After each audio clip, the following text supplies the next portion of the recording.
everybody. I'm Mike. It's been fucking a hot minute and then some, but we're finally back to watch the world burn and review I Know What You Did Last Summer. Now that October summer's 7th. over. Yep, now that it's over, we can tell you what we did last summer, which was watch a bunch of shitty streaming fucking movies. If you want to catch up and see what we did last summer, watch all the quick and dirties. There's a lot of shit. There's a couple gems, but mostly shit. So Yeah, yeah. exactly.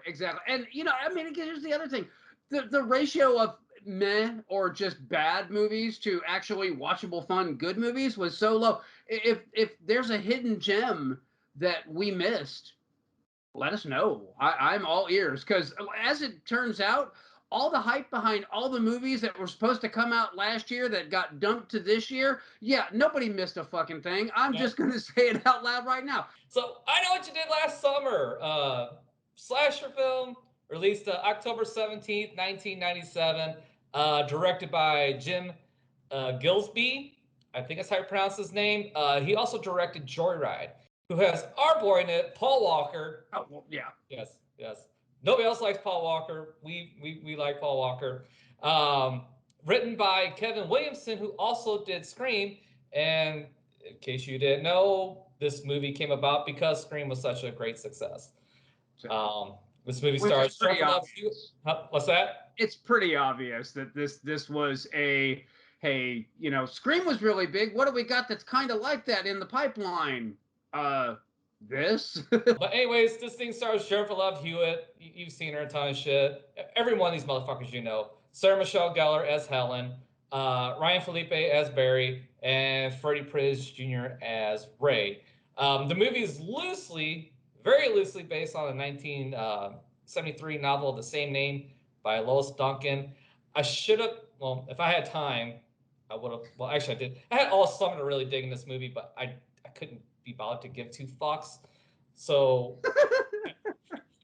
You forget Jonathan Glibnicki, who has this very yep, small role in as this, who went Max. on to great success with The Big Bang Theory, which is sad because he's a really talented, versatile actor, and he gets wasted on these schlocky sitcoms. But I guess he likes a steady paycheck because I would much rather see him in movies like Suicide Kings than this, or even this. This was surprisingly against type for him. But I would It rather see him in was, any of yeah. those than a single fucking episode of The Big Bang Theory. And fuck that show. Also in this cast, who I didn't mention, I didn't look up her name. But Sarah Michelle Gellar's sister in this movie Oh, is the girl that was also in Billy Madison and also in Last Action Hero and also in she plays Sonya Blade in Mortal Kombat. Mortal Kombat, the original Yeah, movie with Christopher Lambert. yeah. Yeah, well, there's that, and then there is also what Anne Hesh, Yes. and she's in this for 7 minutes, I Yeah. think. But she got credited like fifth or sixth, so apparently her paycheck outweighed her screen time, and I'm okay. Here's my question: Ryan Phillippe is the most talented member of this cast, far and away. And I'll if agree you with doubt that. that, watch Way of the Gun because he is extraordinary in Way of the Gun. What happened to his career? Where did it go wrong? So I'll tell you what happened. He married Reese Witherspoon, and Reese Witherspoon ended up being a much bigger actor than him, and he became a house daddy. So I Oh, mean, hey, Reese Witherspoon's hot, and she she had a is. great career for a while there. So I can't blame him. Yeah, no, I guess I, not. I mean, I would say he's primed for a comeback. I kind of understand it, but at the same time, I just think we really missed out on some extraordinary ability We with that probably because he's did. a great character actor. We probably did. I was a big fan of the Way of the Gun. It's got some great moments in it. Don't get me wrong. He has some Yeah, awesome moments. So the opening scene is worth the price of entry alone. yeah. But I don't know. I will say this. I think the movie probably would have benefited a little bit if they would have flip flopped some of the roles. Like if they would have given a Ryan Felipe the extra. Well, I mean, he's kind of a lead, but like he was like the hero at the end. Swap him with Freddie Prinze Jr. because Freddie Prinze Jr. like acts like a block of wood, and Yeah, yeah, because he has like the same three expressions, and then Jennifer Love Hewitt isn't much better. Because when she's going through like her stuff and she's being attacked, she screams really well, but there's like no real emotion on her face. Sarah Michelle Gellar, when she's being attacked, I mean, she's got the waterworks going and everything. She can yeah. act. So I think that this would have helped the movie if the roles were reversed. You're not. I don't disagree with that at all. And I really do think you're right. Philippe and Freddie Prinze Jr. Those two roles should have been flip flop because weirdly, it's real easy to picture Freddie Prinze Jr. as the rich kid douchebag. Mm-hmm. I mean, he just falls right into that slot, and I'm not saying that that's a bad thing. I'm just saying like it's really easy to picture him like that. A lot of it has to do with all the other roles that he's played prior to this Yes. film. And the flip side of that is Ryan Phillippe. I've seen him play the rich kid. I've seen him play the dirt poor kid, and he kind of really does well in either of those roles. I think Ryan Phillippe in that role would have been far more interesting. But I guess at the end of the day, Freddie Prinze Jr. wanted to be one of the heroes of the film, and he wanted to survive the ending of it because only bad people die in slasher films, which we'll get into that one when we Yeah. get into that one. Yeah. So the budget was 17 million. This thing grossed 125 million worldwide. So it was a big hit for them. It was number one in the box office for 3 weeks, and this was like totally riding that slasher renaissance that was kicked off by Scream. Yeah, Um, writing, not raising the bar, no, writing. riding it. Let's Yeah, go. yeah. So I mean, this. I don't know. Go ahead and tear it to the plot. Let's get into this baby. I mean, the plot is it's pretty bare bones. There's not a ton to this film, and let's just get that out of the way right now. So if it feels like I'm like skipping through stuff, I'm not. There's not that much there, but it kicks off, and we have our four high school pals, and it's like the last day of summer, and they're getting ready to leave and go on to No, their. it's the 4th of July. Is it the 4th of July? Fourth of Is that July. what it was? All I know is there's a town festival and there's a beauty pageant in which Sarah Michelle Gellar is entered in that, and naturally she's obviously going to be this year's sausage queen, whatever. No, no, no, no. She and this is so funny, and I'm surprised I didn't catch it the first 2 times I watched it. She's the Clam Queen. Oh, She's in a clam, which is quite funny. So I love that little bit of subtext there. So yeah. All right, sure, why not? Let's go with that one. And she has dreams of after this is all said and done, when the summer's over, she's off to New York and she's going to start her big movie career. She's Uh-huh. going to just go there and get into acting and all that. Freddie Prinze Jr., who is the son of a local fisherman, well, he's not doing that. Whatever it is that he's planning on doing, I don't remember if they actually say, but he does not want to be a fisherman. That is not the life for him. Ryan Phillippe is the rich kid and kind of a douchebag, and I guess he's going to continue being the rich kid and kind of a douchebag after the Yeah. summer is over with. And Jennifer Love Hewitt, she is off to college. She has dreams of doing law. I think, as she wants to Yes, be a yes, lawyer that's when all. she grows up, and that is our intrepid cast of characters. They're every bit as deep as they sound. um, uh, so we get to see Sarah Michelle Gellar win the coveted title of Clam Queen, and she's awarded the crown. And um, Ryan Phillippe is being a drunk, belligerent asshole to all the peons that inhabit his fiefdom. And Robert, Jonathan Glibnicki, he's one of those people because he has the audacity to talk to Jennifer Love Hewitt and then say, "Hey, we should go out sometime before you leave town." Blah blah blah. And that obviously makes him a complete fucking villain. Let's not mince any words here. Oh He's yeah. obviously a slimeball because how dare he not stay in his fucking lane? Yeah. Because even though Jennifer Love Hewitt isn't really too attached to anybody, I mean, her and Freddie Prinze Jr. are kind of a thing, but not really. But how dare Jonathan Glibnicki speak to her? I I fucking know hated that scene. that bloody fucking peasant. How dare he? Yeah, I know, right? And let's be honest, he's the only one that's gainfully employed. So, so you know what?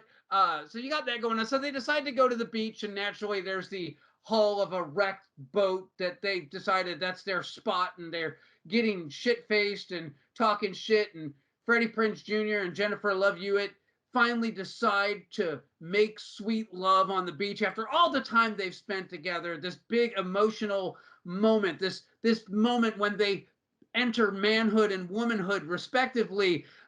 Let's just say that it's hard to forget that Jennifer Love Hewitt has a vagina full of sand for the rest of the evening. Thanks, Freddie Prinze Jr. Some gentleman you are. All right. Ryan Phillippe gets shit faced, and apparently too shit faced to drive. So Freddie Prinze Jr. being the responsible guy that he is takes the key, and he's going to drive everybody home. And whilst driving home, Ryan Phillippe is doing rich douchebag things like hanging out of the sunroof and drinking and spilling his alcohol on people in the car. No.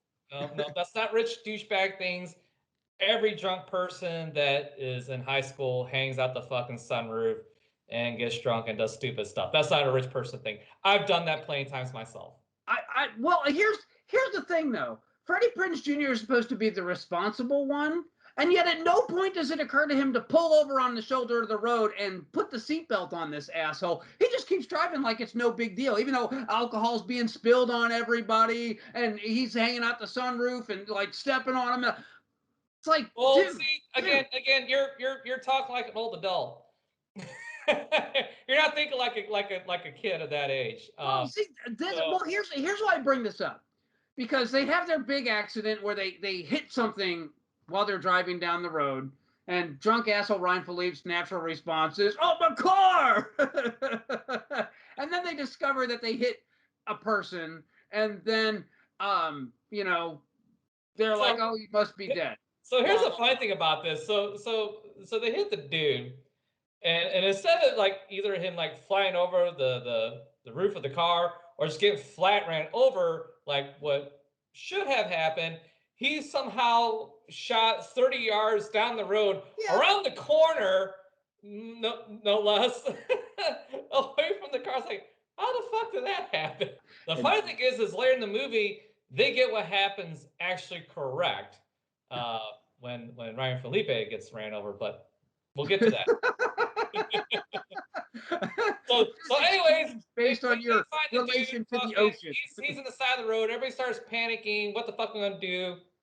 And then Jonathan Glib Nicki, the peasant who dared ask, Jennifer Love Hewitt out on a date.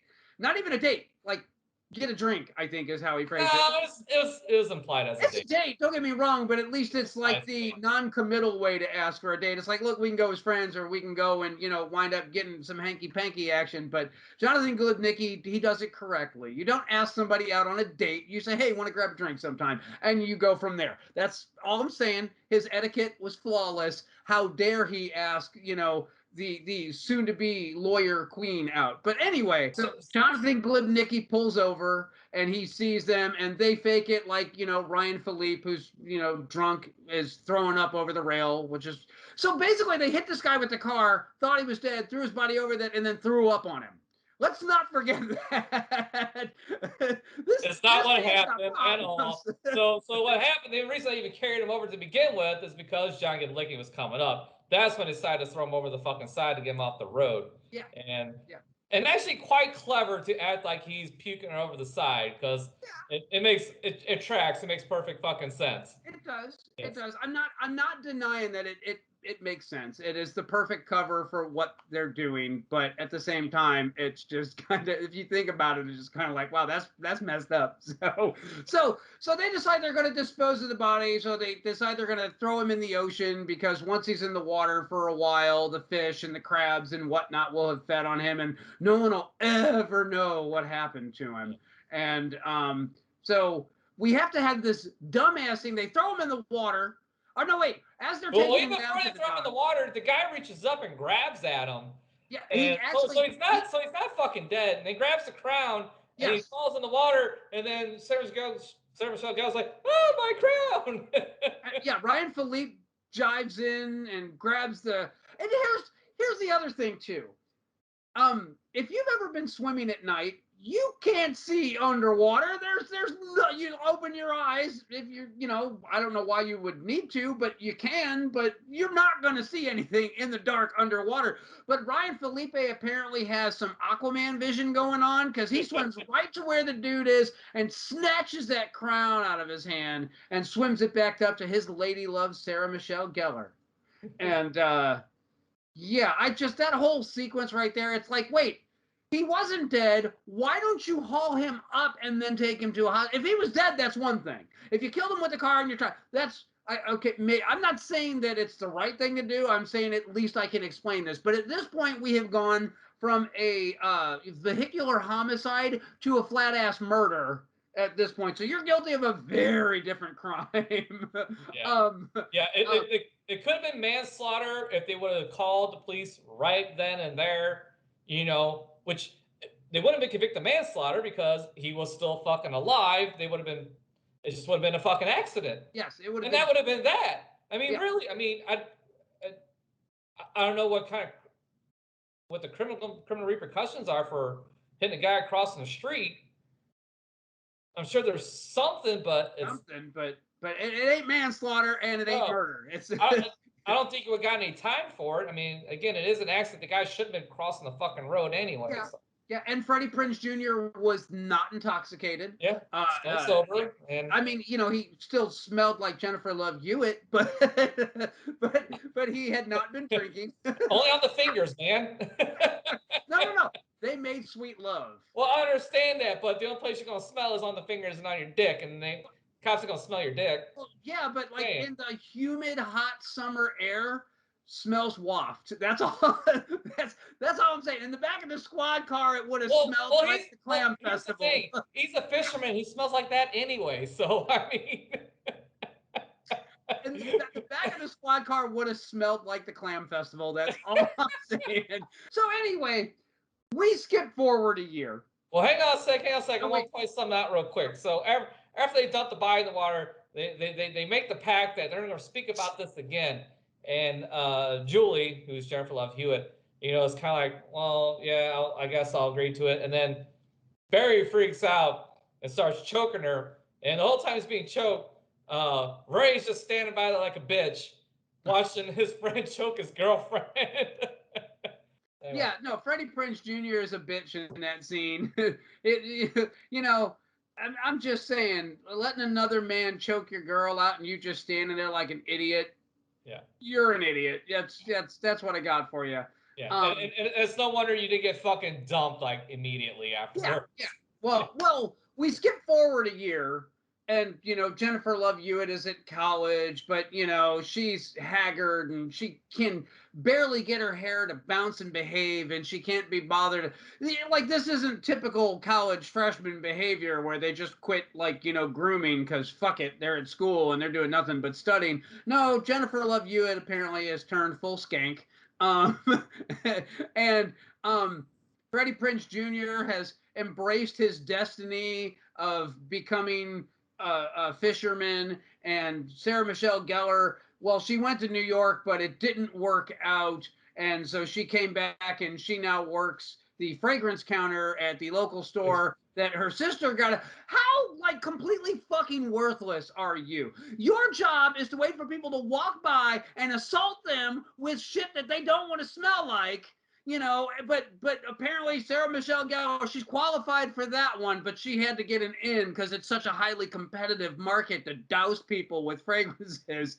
And so here's the thing: she wasn't qualified for fucking shit because she goes to New York and comes back. So when Jennifer Love Hewitt comes in and asks Elsa, hey, I need what's her name's number in New York, and she's like, yeah, you don't need to go to New York, just turn around and look 10 feet to the fucking left. She's right there in fucking fragrances. And there she is fumbling fucking shit up. So she can't even get the fucking fragrance counter fucking right.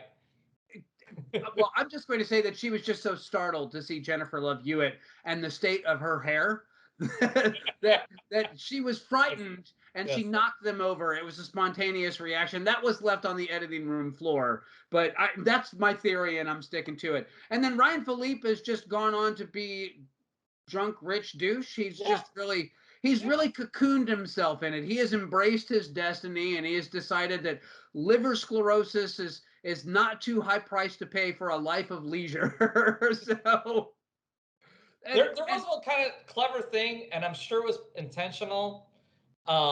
Is like right before Jennifer Love Hewitt or was it Sarah Michelle Gellar's like asked Jennifer Love Hewitt if Barry has seen the letter yet. Right before that, Elsa walks past this mannequin that looks just like fucking Ryan Phillippe.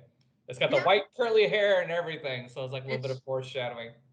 It is a clever edit, so much so that I'm sure that the director had nothing to do with it. So I'm sure they just stuck it in there, and then the cameraman was like, "All right, I'm going to stop shooting here," and I've already talked to the editor. We're on the same page. But then like notes start showing up, and the notes are, "I know what you did last summer," and this sends everybody into a tizzy. Oh no, look, the big spooky people are coming to get us. And the Jennifer Love Hewitt, in all of her research skills, because she's the smart one, she does some research, and she thinks she's figured out who it was that they hit and killed when they had their little accident. And she's trying to figure out like who he was and what he did and what happened to the family. And the family has a tragic backstory. And what was it? Like the mom had died of cancer like right after that, and Anne Hesh is the only surviving member of the family or some shit. No. The dad died, and the mom moved away after the son had died because she just couldn't stand to be there anymore. So Anne Heche is the last person left in that house. Yeah. And so they discover that so they try to ask her, hey, did David Egan, did he have any friends or something like that? It's like, oh yeah, this one guy came by one time. What the fuck's his name? Billy Blue came by, and we kind of had a thing for a minute, but that didn't last very fucking long. So, and then oh wait, we forgot Jonathan Glib Nicki gets killed by the killer for no reason. Yeah. It just happened to be at the wrong place at the wrong time. I don't know. I had curly hair like Ryan Phillippe, and so the killer thought, fuck it, I'm not doing anything for the next 10, 15 minutes. Why he was killed, no reason other than the fact that I guess they couldn't kill anybody else till the end of the fucking movie. Oh, this shit. So after that, they follow Barry Barry's at the gym, working out. Apparently got his car fixed already. Well, no, it's been a year, so it's been fixed for a while. I was gonna say it's a slow ass body shop in town. It's so, so anyway, he goes back and to get cleaned up and notices his jacket's gone.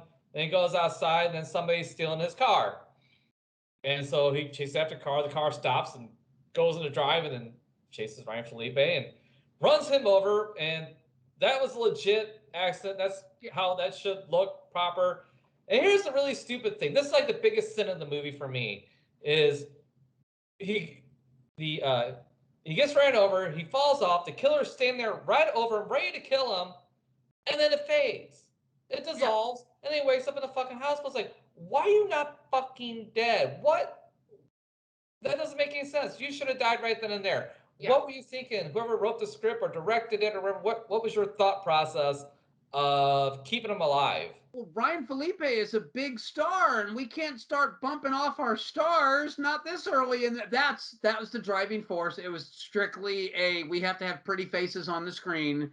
And he's one of the main characters. But yeah, no, you're absolutely right. Ryan Phillippe should never have survived past the gym encounter. Yeah. And why he did is just like one of the dumbest things ever. And I guess the director thought he was being clever, that he was diverting attention. Like maybe Ryan Phillippe's in on it, and that's why he didn't die. It's like Jonathan Glibnicki had nothing to do with it, but he's just as dead. So, like, if this killer is so crazy that he'll kill people that just know the people that ran him over, what the fuck difference does this make? It's dumb. Yeah, it's stupid because he ends up dying. He ends up being the first person to die in that group anyway. Yeah, which is fucking stupid. So anyway, so we'll skip ahead to the seafood feast festival again. Where the Clam Queen's got to give up her fucking crown. Well, I was gonna say we have to have the whole like backstory filled in, like the Intrepid team gets together and they think it's Anne Heche's brother that they hit with the car, and his name was Red Herring, I think, or something like that. Right. And so they're like, oh, we gotta find out who he is or what he's doing. He's coming after all of us. He knows what we did last summer because we gotta plug that shit into the trailer. It's dumb. It really is dumb. Um, but they've assembled the team and they've all embraced their respective fates in retail and service work and returning to college and drinking recreationally. But Hey, that's a noble profession. yeah, it truly you know, you got to push through the pain. Endurance is really the key in day drinking. Yes, it is. It's not a But race. It's a marathon. exactly. So we skip to like the Clam Fest. I guess Lobster Fest. They couldn't Yes. use Yeah. that because it was copyrighted. um, but anyway, so uh, Sarah Michelle Gellar is supposed to surrender her crown to the new Clam Queen. She's got the freshest clam in town.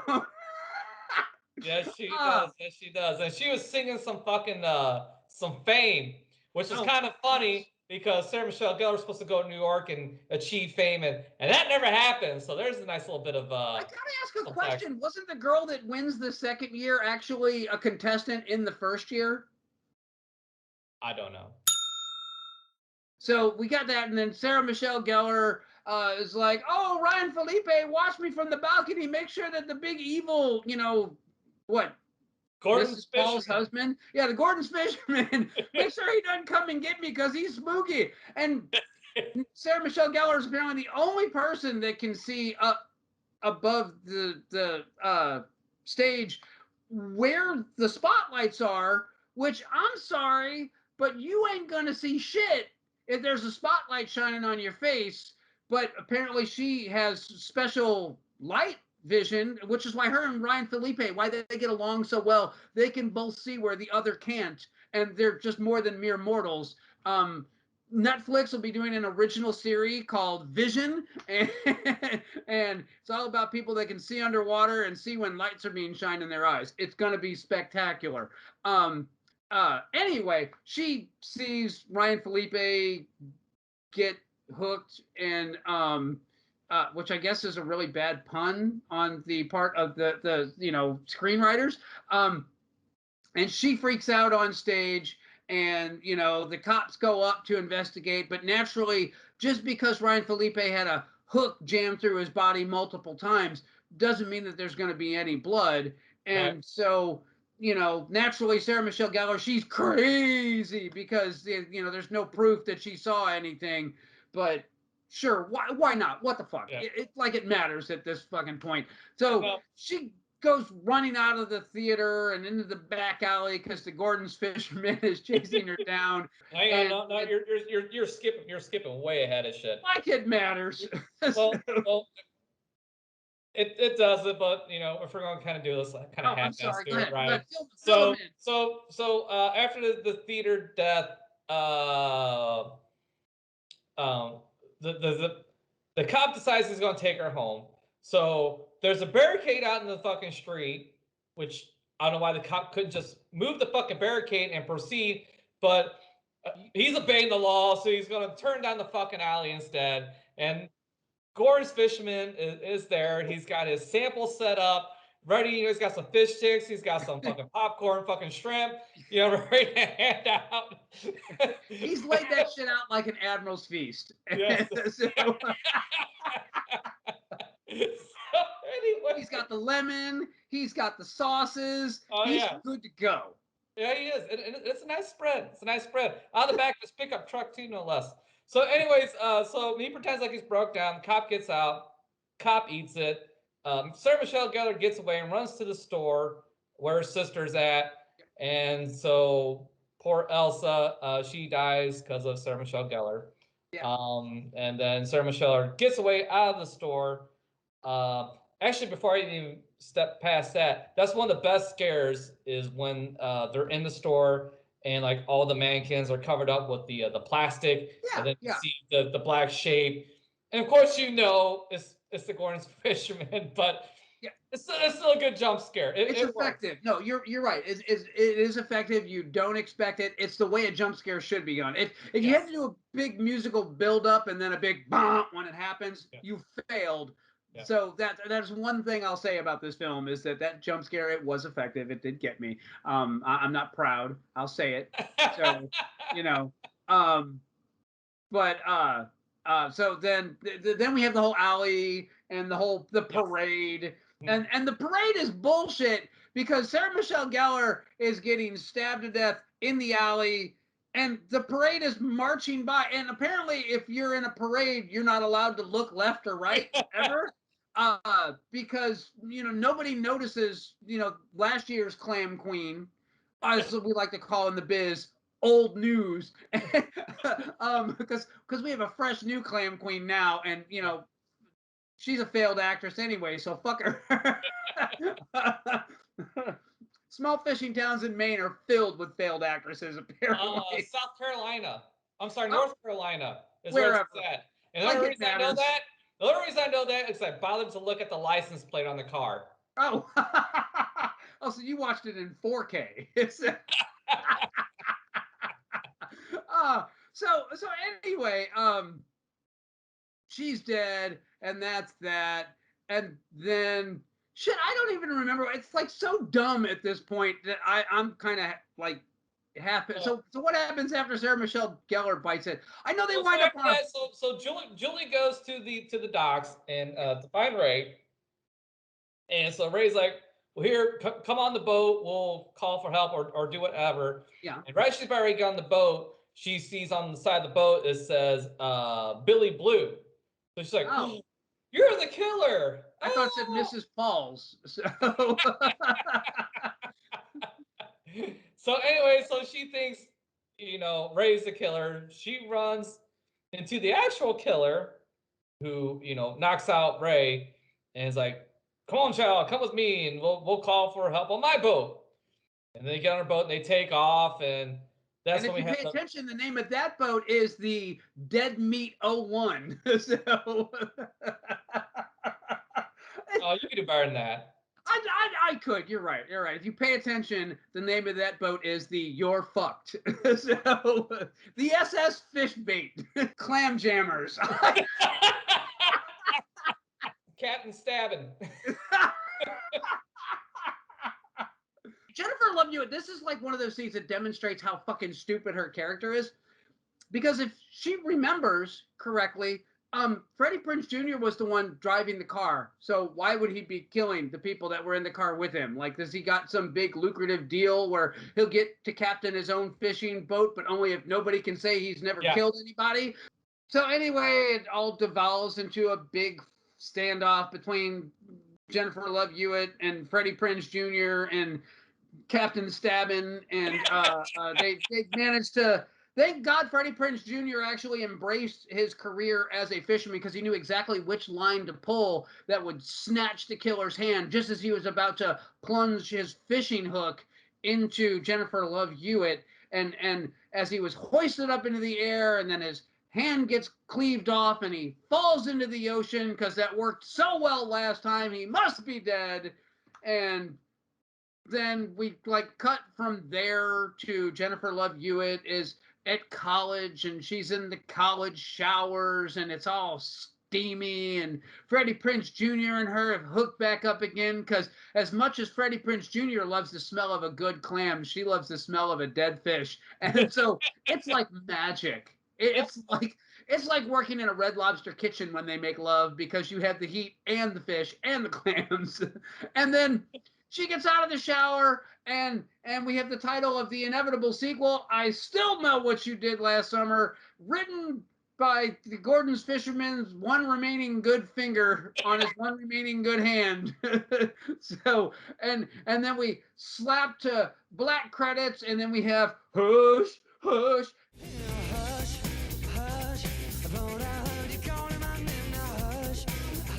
for like way too long during the ending credits, and then I'm like, damn, that was work getting through that. Well, that was our second effective jump scare. Was at the very end where he comes crashing through the shower door. Was it? Because I Yeah. saw that one coming like a mile off. The first one got me. The second one, I was just kind of like, oh, really? We have to set up for sequel bait.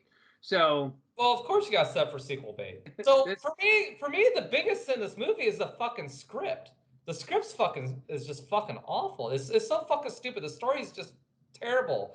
yeah, And for well, the guy that wrote Scream, he he didn't even bother fucking phoning it in. I don't know what the hell you call this. like literally, he got a check on Friday. He turned the script in on Monday, and he was good. This was, I would consider this a weekend project. This screams first draft Oh because yeah, there's so many unfleshed out ideas. The characters aren't terribly well established. There's no witty dialogue. There's no, nothing interesting here. At the end of the day, this was sold on the box office ability of the four leads, and that's it.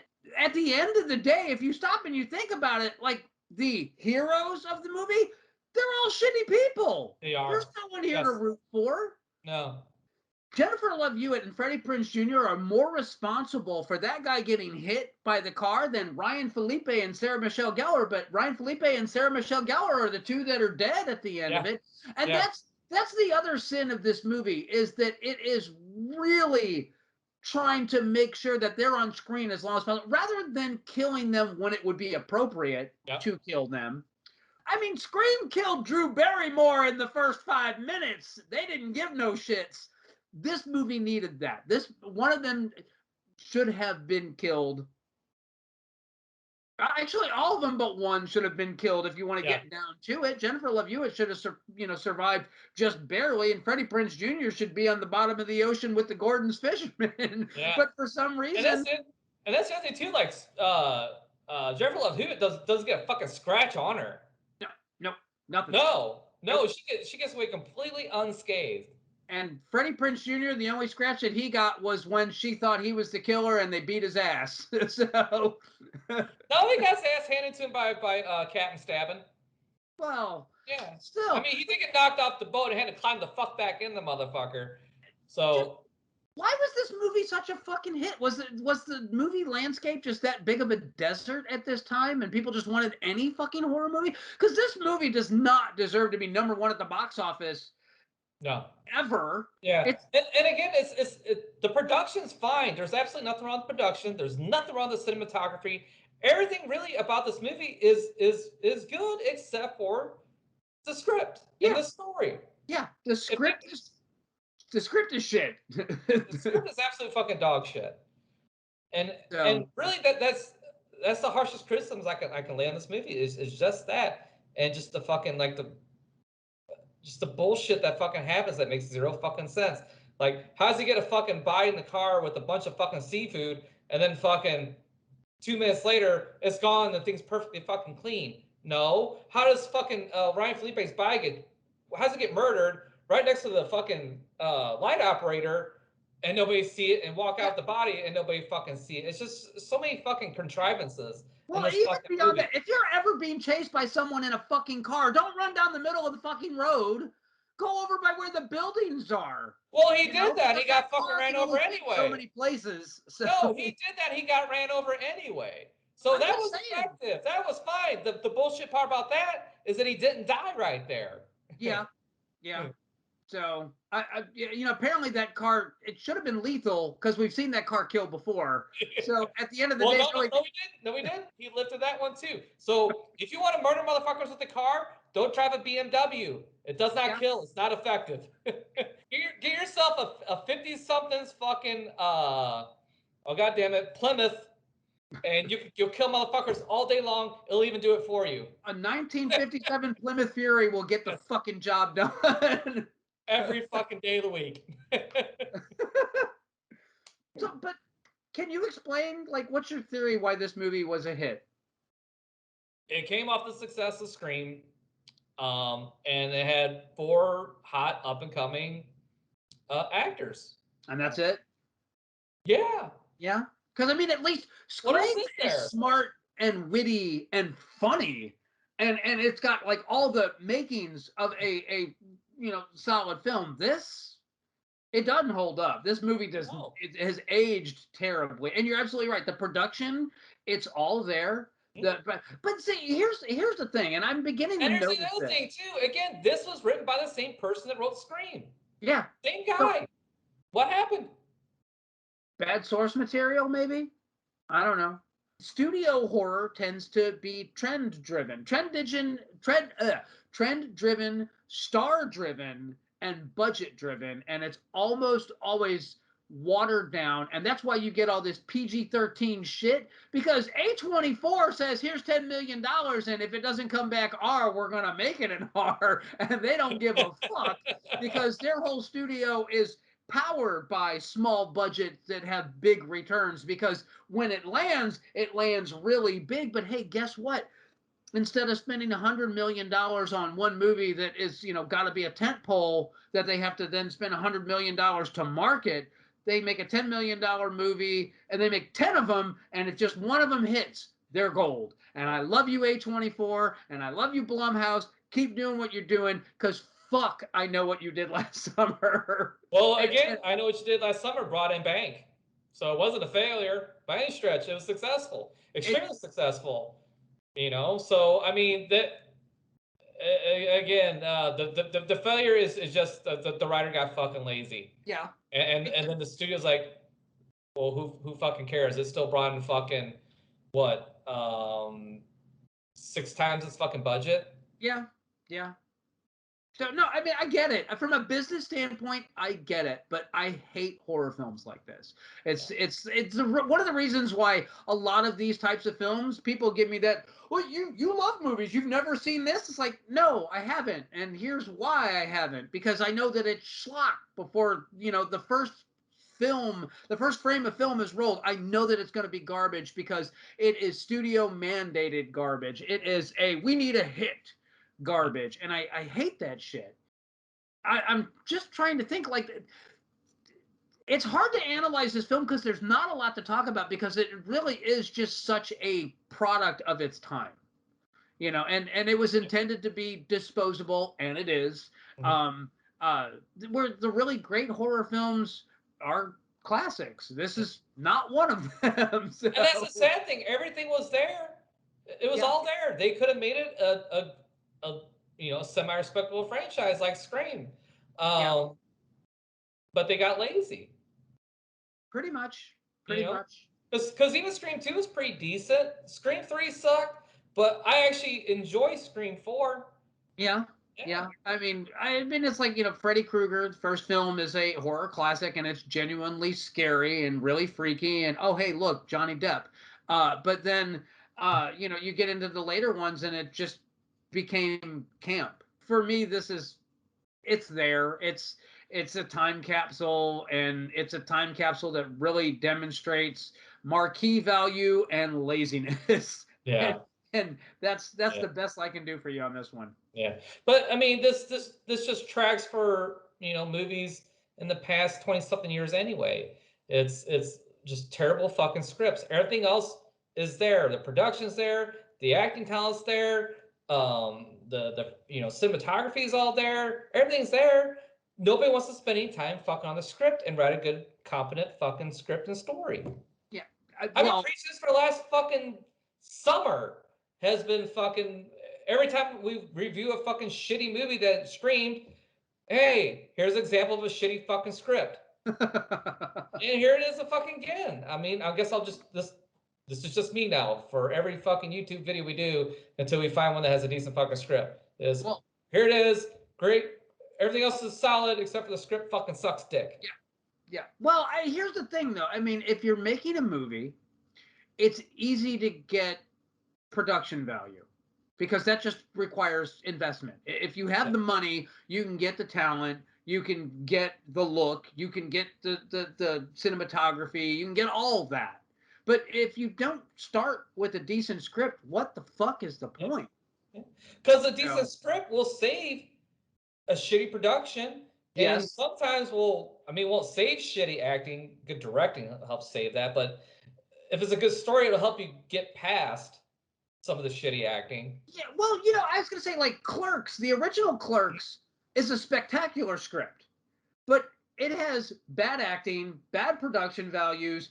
Yes. It's competently edited, and that's Yeah. about the only two things it's got going for it: is the strength of its script and the strength of its editing. But it's considered a classic, and there's a perfect example of a movie that is saved by a well-written script, Yeah. and that cost nothing. I want to say Clerks was like a $30,000 film or 40,000, something like that. And $27,000 in change. there you go. So there's the lesson to be learned. Look, you can't polish a turd. If you start off with a shit script, don't expect a great movie. It Yeah. just doesn't work that way. The entire film catalog is filled with movies that should have been great that weren't. Yeah. So Yeah. All right. Well, what are we watching next? shit, I have no idea. It's been so damn long since we did one of these. I don't even know. So, Do we want to pick a good horror movie? you know, I mean, it's that season. I it, mean, it is that season, but like it took so long between our last our last episode of this and now. well, well, Maybe I should throw a Christmas movie out there. I don't know. You know what? We're gonna surprise you. I'm not gonna say what movie we're doing next because I don't know when we're doing it. I'll let Mike know and you all can figure it out when you watch. all right. Well, So we'll see you guys sooner than later.